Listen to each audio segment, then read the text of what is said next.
rungtynius ant Promitheas vyko skolą. Rytas won the game with a score of 98-79.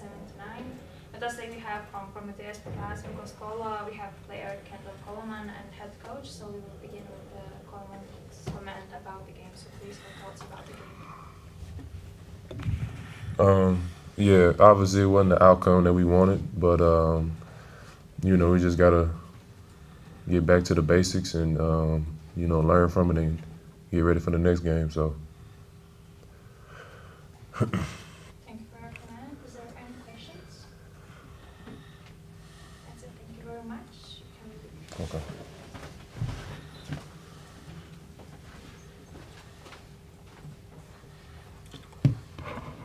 Now we will hear from head coach. So, coach, please, your comment about the game. Okay. First of all, I apologize for the delay, but we have a discussion with our players about the performance that we had today.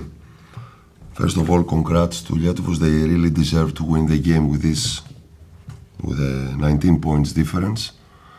Except the first 5 minutes and some minutes during the third quarter and the beginning of the fourth quarter, they really play much better than us, with more energy, with more desire, and for us that was the problem. We knew that was a very crucial game for Lietuvos, coming after a loss in Germany, and we approached the game with the wrong way, without playing basketball with contact, without using the fouls, without energy, without hustling. So that was the main difference between those two, the teams. So I don't have anything to say more. They really deserve to win, and we have for our team to take our lesson from this game and be prepared for the next games in Greece and also in Champions League. Thank you. Is there any questions? Coach, why do you think your team lacked physicality? What are the reasons of that, do you think? I believe that all the things I'm coming, mentality was the way that we approach the game mentally was really bad. As I told you, we knew that they will play like this. They are a team that they almost won the Lithuanian League last year. We know that they are a very good team. So we know the way that they play. They play physical. All the Lithuanian teams, they have size, they have bodies, they play very strong. And even we discuss about this many times, we approach the game with the wrong way. So I don't know what to say, but this is the truth. I don't know why we approach the game like this. Probably because we had 2 wins till now, but we discussed before the game also that it was a big opportunity for us to take advantage of the pressure that Lietuvos will have for this game. But instead of this, they really killed us, both sides of the floor.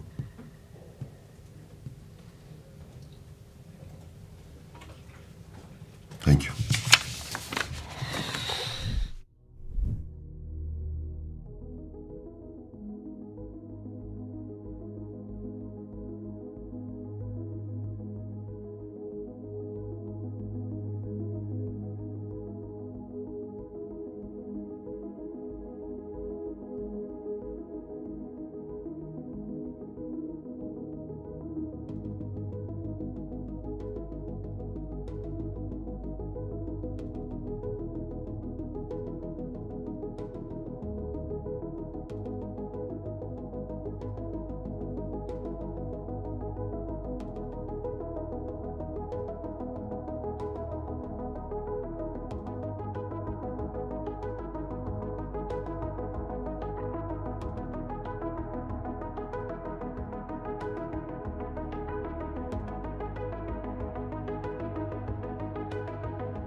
Giedrius Žemėnas and player Artūras Gudaitis.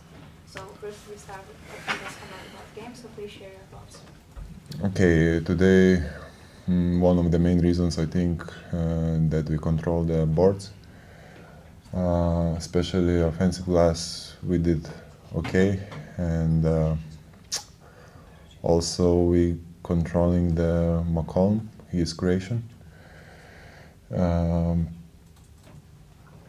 I think it was the big thing to do it because he is a good passer involving his team, and we did a good job to frustrate them and take this win. Thank you. Is there any questions? Ar yra klausimų? Kiek Artūrai svarbi šitą pergalę buvo po to pralaimėjimo išvykoje Čempionų lygoje Rytui? Tiesiog ir tokia užtikrinta praktiškai nuo pat rungtynių pradžios pasiėmė tą iniciatyvą. Skudžiausia yra tai, kad treneriai paruošė planą ir Vokietijoje gerai, bet mes jo neišpildėm, o šiandien mes, manau, padarėm 20 klaidų ir sumetėm 98 taškus, kas rodo tikrai didelį potencialą mūsų tiek skirstant kamuolį, tiek puolimo talentą. Tai manau, kad buvo, aišku, labai svarbi pergalė, nes Patro komanda turėjo, sakykime, dėl pirmos vietos tai buvo labai svarbi pergalė ir turėjo tas dvi pergalės, kur mes privalėjom ir turėjom laimėti. Kaip manai, kur didžiausią žingsnį žengėt lyginant su praėjusią savaitę Vokietijai? Nežinau, mes visi mokomės, nauja esam grupė, nauji žaidėjai atvažiavę. Kažkur tai labai akcentuojam, kad kažkas kaltas, to neturėtų būti, visi augam po truputį ir manau, kad ateis ta stadija, kai mes tiesiog mėgausimės vienus kitų, palaikysim viens kitą ir tai yra mūsų tikslas, tai yra Ryto tikslas kaip komandos ir tie žaidėjai tikrai, kurie truputį stringa, ateis į savo formą ir rodys rezultatus, kurių mes visi tikimės. Yra gal kažkiek keista, gal tik nekeista, kad tokia tendencija Čempionų lygoje, kad dažnai gali pasitaikyti taip, kad jau spalio pabaiga, spalio vidurys ir jau tos svarbios labai rungtynės atrodo kaip finalinės. Tai ar čia iš krepšininko trenerių perspektyvos sunkiau ar lengviau? Aš manau, kad tikrai sunkiau, kai yra daugiau rungtynių, tai yra paprasčiau kažkaip tai, sakykime, reabilituotis, o dabar kiekvienos rungtynės yra auksinės, sakykime, ir jų nėra daug ir mūsų tikslas yra aukščiausias, tai kaip pasakyti kartais, kai esi nauja komanda, daugmaž tai yra truputį žiauru, bet mes nesiskundžiam, mes einam į priekį kiekvieną dieną, manau, ir rodom vis geresnį žaidimą. Svarbus lūžis gal dar pirmajame kėlinyje buvo prie antro penketo, kad didžiulė atkarpa buvo 17-4 uždarė pirmą kėlinį, dar 6-0 berods antram kėlinyje ir tenai Gytis Masiulis labai stipriai sublizgėjo. Jis berods pasiekė karjeros rekordus Čempionų lygoje efektyvumo, atkovotų kamuolių. Gal gali pasidalinti mintimis apie jo įtaką šios dienos? Labai aš jam ir pats sakiau ir Rūbiniai sakiau visiems, kad Gytis šiandien buvo vienas svarbiausių komandai žaidėjų, padaręs didžiausią įtaką mano galva tam lūžyje ir aš labai džiaugiuosi už jį ir kad mes esam kartu toj pozicijoje taipogi. Tikrai, jeigu kažkas nepasiseka, žinau, kad už mano nugaros yra tikrai geras krepšininkas, kuris gali mane pakeisti. Dar šiek tiek žvelgiant į patį žaidimą, tai tikrai daug baudų metimų išsimetė, 34, pats irgi iš tų 34-14. Čia dėl to didelio agresyvumo ar dar kažkoks kitas aspektas prisidėjo? Aš manau, kad jie pradėjo keistis antroje pusėje ir komandos draugai rado tas pozicijas, kur man patogu gauti kamuolį ir jie neturėjo ką daryti daugiau. Baudavo, nes žino, galbūt mano tas baudų procentas vieną naktį geresnis, kitą naktį galiu pramesti daugiau, tai šiandien pavyko ganėtinai neblogai susimesti. Ir čia irgi kreditai štabui, komandos draugam, kurie rado prie tų susikeitimų. O per treniruotės kažkiek akcentuoja baudos metimus ar dirbėtės to papildomai? Žinot, aš suprantu puikiai, kad man nieks lengvai nieko nedos gaus po krepšių, yra akcentas uždėtas, kad jau to, sakykime, lajepo paprasto neišsimesiu, tai reikia gerinti tos baudų metimus kiekvieną dieną. Pirmosius karjeros taškus Čempionų lygoje pelnė Nikas Stuknys. Gražus buvo antras metimas, sklaidinant varžovą, kaip tau jo pasirodė? Nikas tikrai, sakau, talentingas vaikas, 18-19 metų, tai jam viskas prieš akis, jis turi viską, tiesiog reikia tos patirties, kurį mes kartais neturim laiko laukti, žinot, tos rungtynės Čempionų lygoje. Kaip ir sakiau, kiekvienas yra labai svarbios, bet aš džiaugiuosi už jį šiandien, nes tikrai davė geras minutės. Artūrai, tokį siaučia Markusas Fosteris, jūsų buvusi komanda pradėjo laimėti. Ar sekate žaidimą, ką galvojate apie pasirodymus? Kažkiek tai pasižiūriu rezultatus, bet kad sekti labai neseku. Linkiu sėkmės Dainiui ir jo komandai. Dar būtų klausimų? Ačiū. Gero pulso.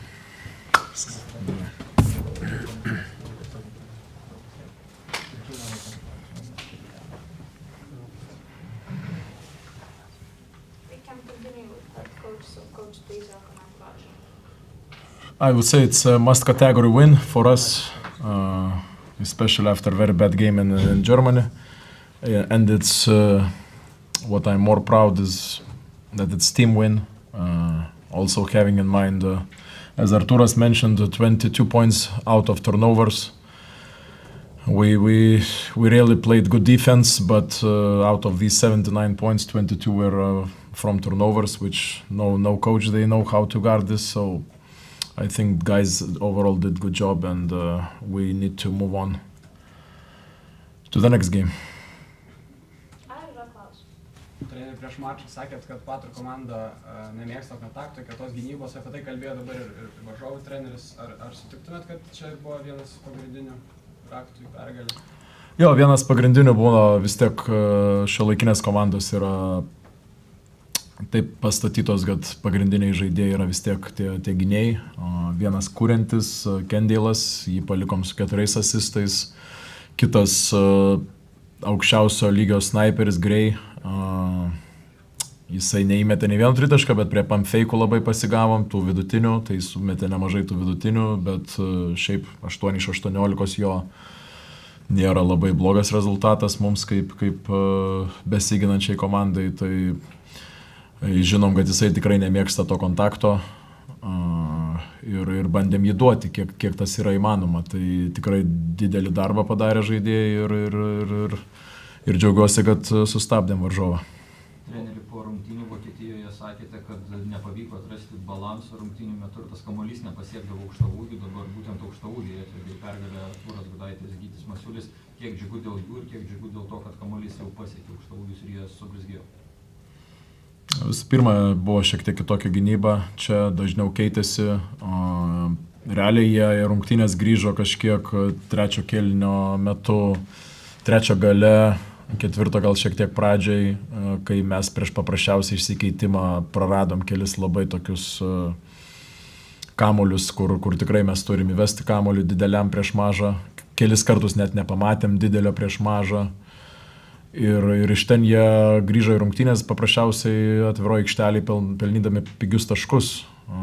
Tai tas dalykas, o paskui mes uždarėm rungtynės dėl to, kad mes šiek tiek logiškesni buvom puolime, vis tik atradom geresnį perdavimo kampą ir tą, ką jie darė rungtynių gale, kažkiek gal rizikavo, bet su Gudaičiu keistis ir mums, jeigu mes neperdom kamulio, tai čia tiek yra ant gynėjų pečių, tiek ant tų pačių trenerių pečių.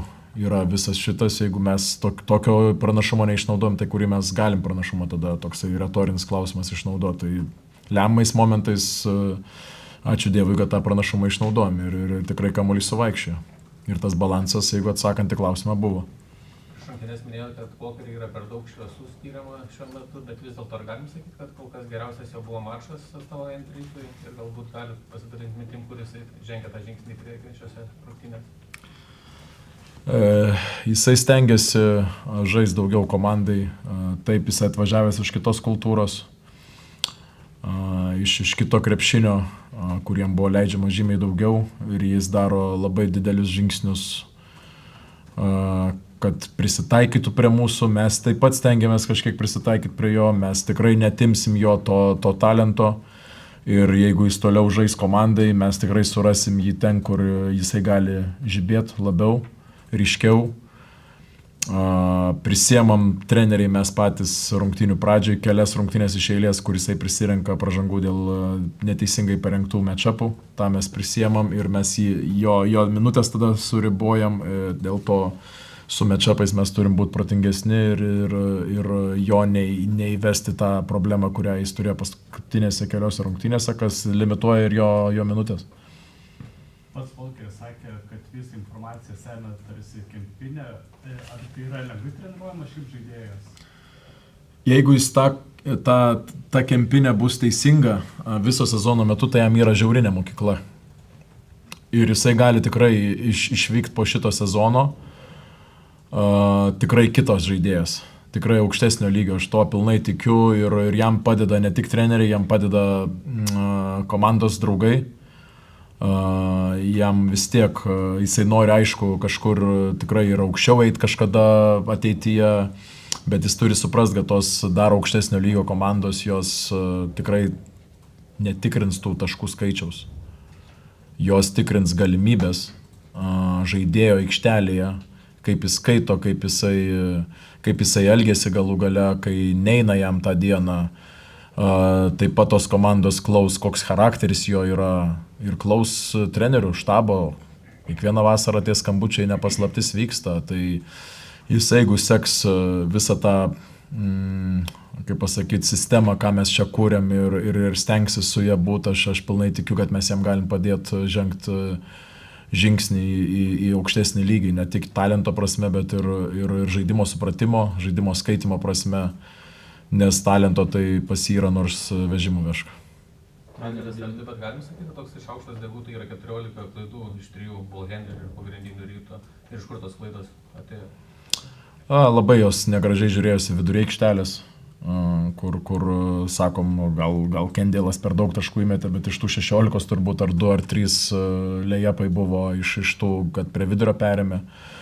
Turim būti solidesni, aišku, mes treneriai galim padėti kažkiek persivarant kamuolį žaidėjams, juos atlaisvinti ir panašiai, kažkur geresnės gal užtvaros, kažkur geriau atsidengti, bet tiesiog čia su patirtim, su supratimu vienas kito turim išsivalyti, privalom išsivalyti, čia nėra nepošia tas ir kaip Artūras sakė, tai 20 klaidų ir mes 98 taškus, vos ne 100, tai kažką sako ir apie potencialą, tai labai to tikim ir mes treneriai turim rasti būdą, kaip išvengtų tokių klaidų, vadinkim, tikrai kartais lygioj vietoj. Treneri, apibendrinant, pirmosios 3 rungtynės praėjo, 2 pergalės iškovotos, 1 pralaimėjimas, keliais žodžiais, jeigu tiesiog apibendrint šį etapą, šį ratą čempionų lygį. Nežinau, čia ką apibendrinti reikia po grupės, nes tie čia 3 rungtynės praėjo, tos 3 kitos rungtynės gali viską vėl. Kiekvienose rungtynėse matot labai daug kas vyksta, daug kas keičiasi po kiekvienų rungtynių, padėtis grupėje ir panašiai. Aš sakyčiau taip, jeigu mes išvengsime sveikatos problemų ir visi būsim sveiki, tikrai eisim iki galo ir bandysim tą grupę laimėti. Netgi jeigu ir bus tų traumelių, vėl mūsų tikslas niekur nesikeičia, mes privalom laimėti, kaip bebūtų, išvyka ar namai, bus dabar 2 išvykos, 1 namų rungtynės. Ir taip, namuose su savo palaikymu, su savo fanais mes esam kita komanda, bet tai negali mūsų, kaip pasakyti, išskirti ir daryti kitokią komandą, negu mes žaidžiam išvykoj. Tai tas turi labiau susivienodinti, nes laukia 2 išvykos, 1 rungtynės namuose ir vis tiek, sakyčiau, nuo 4 rato viskas prasideda iš naujo, nes 2 komandos turi po 2 pergalės, 2 komandos turi po 1 pergalę, niekur lengva nebus, tą žinom iš patirties ir stengsimės žiūrėti kaip visą laiką, rungtynės po rungtynių. Artūras Gudaitis jau aptarė Nikos Tuknio debiutą, ką jūs manote apie šį jauną žaidėją? Šaunuolis Nikas, turėjau ir Rūbiniai pasakyti jam duoti kažkokių pagirimų, bet gal biški per daug to adrenalino ir pamiršau, tai čia pasinaudosiu tą progą, nes ir paskutinės rungtynėse ne tik davė minučių, bet ir davė naudos prieš Neptūną. Taip pat ir šiandien gerai įėjo, drąsiai įėjo, tas yra labai svarbu, nedarė jokių mentalinių klaidų. pradėjo nuo gynybos, jam labai svarbu, mes vis laik sakom, jaunas žaidėjas, kada jis gali žaisti, jaunas žaidėjas gali žaisti tada, kai jis padaro gynybinius tos sustabdymus. Šiandien jis juos padarė, nebuvo nei taikinys, nei kažkur, kaip pasakyti, atakuojamas per daug, tai džiaugiamės, kad jis davė minutės. Pats kažkiek skorino, pats prisijungė prie komandos ir davė kitiems žaidėjams to poilsio minučių. Gal pabaigai irgi dar norisi vėl kitas arenas man nusikelt. Ar stebite draugo Georgio Dedo treniruojamos komandos žaidimą Čempionų lygoje, ar dar pasidalinat patarimais, ką galite apie tai papasakoti? Realiai, jeigu ne kasdien, tai kas antrą dieną susisiekėm ir tikrai stebim, matom, kas vyksta, kaip vyksta, jam yra ne taip paprasta, pas jį visiškai nauja komanda, jo sistemą atsinešęs jisai naują tai komandai ir visą laiką esu sugniaužęs kumščius ir palaikau, daug turi rūkių komandai, tai yra ten jam reikalų, nors irgi vežimų vežk, bet manau, kad įsibėgėjus sezonui turės labai gerą ir smagią komandą ir ves ją į priekį. Tai to ir palinkėsiu ir tikrai, sakau, tikrai ryšys nenutrūkęs, sakau, kas antrą dieną bent jau susisiekėm, pajuokaujam, pasikalbam, pasitariam, paklausiam viens kito patarimo. Esam likę tikrai artimi ir tas liks, tikiuosi, labai labai ilgai.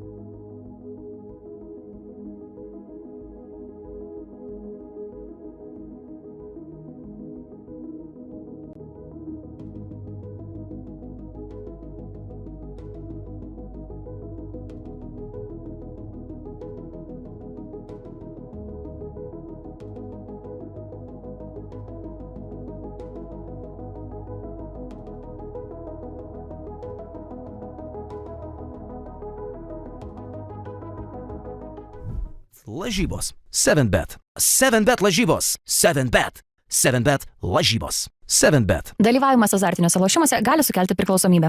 Firstly, congrats with the win. What are your initial thoughts against you in the victory against your former team? I think I played well. I think from a point guard perspective, I think I controlled the game until the end. I had a couple bonehead turnovers, but coach stuck with me, and I thought I wasn't going to get back in at the end of the game, but he stuck with me, so it shows the trust that he has in me, and then it's continued to grow and grow every game. Obviously, like, this is only, I think, my 4th game playing and being out for 3 months, well, longer than 3 months, but not playing with the team for as much. So I'm learning more and more the system, how to play, how to get my teammates involved. But individually, I think I played okay. I think I'm headed in the right direction, you know what I'm saying, to help our team win. But, yeah. You mentioned that coach believes in you, right, and throughout that process. But how do you not lose confidence in yourself throughout this, like, first few hard weeks? I mean, I work hard, you know, like, I don't know if many people talk about it a lot, but like, one thing about me, I'm always in the gym. Like, I'm usually the first to here, and then I'm always the last to leave, you know.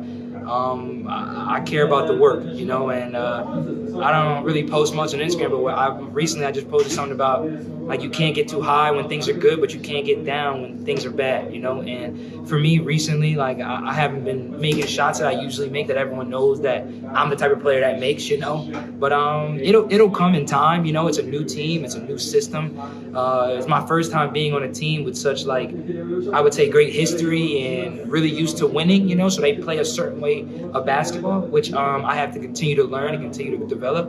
But I just never get too high, never get too low, and I know how good I am, you know, regardless what anyone says to me, regardless how anyone feels, you know, I know how good I am, and I feel like I've proved it multiple times, but now it's just a new place to prove it again.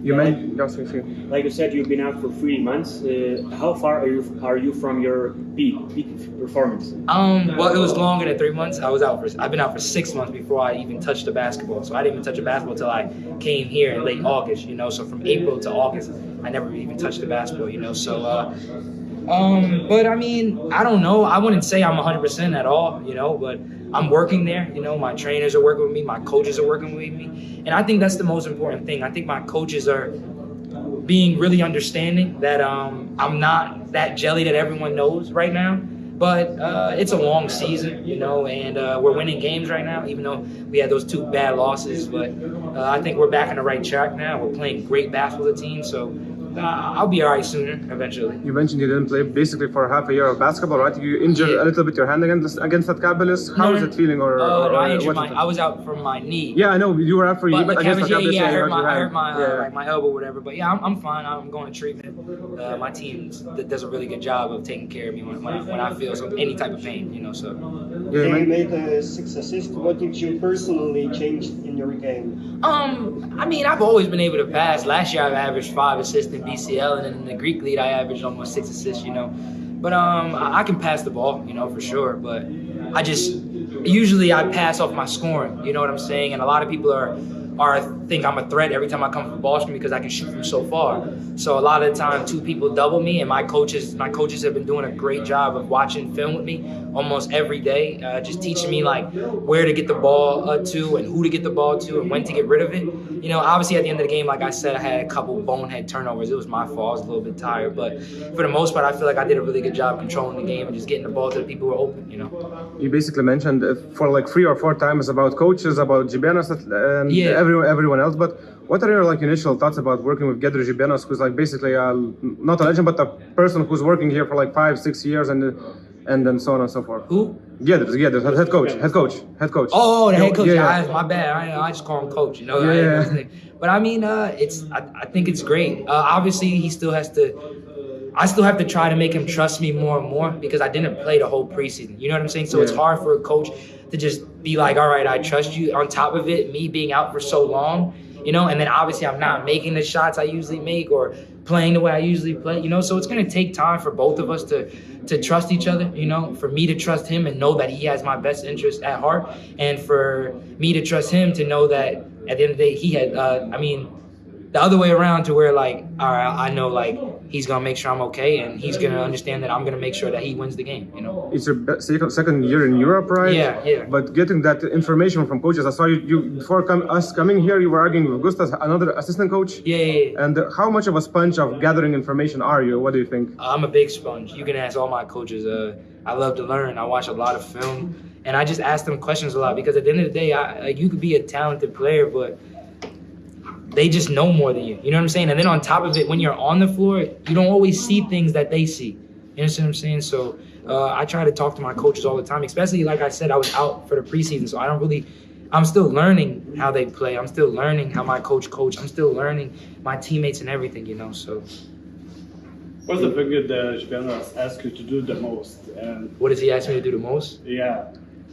Just control the game and take good shots and just defend my, I don't want to curse my butt up, because people try to look at me because I'm little and stuff like that I can't really guard, but that's pretty much what he's been instilling in me, just controlling the team, getting everyone where they're supposed to be more vocal, and just really leading,